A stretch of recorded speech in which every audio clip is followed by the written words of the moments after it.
Anong ma-rate nyo sa aking ano ngayon, merienda, sa inyong merienda ngayon, yung luto kong maha? 10 over 10. Talaga? 10 over 10 ba yan? Opo. Kahit wala siyang kain kasi masarap. Masarap ba yung cheese? Opo.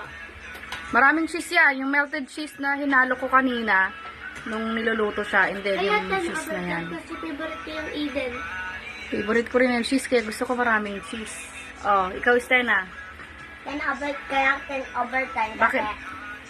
Kaya 10 over 10 kasi masarap ng cheese. Tapos, ang tamis ng ng maha. Dati-dati hindi ka nag-cheese na. Tapos yung ganito niya, maano siya,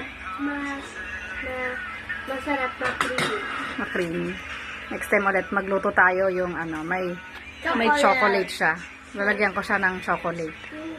Oh, sige na. Bye! Enjoy! Enjoy!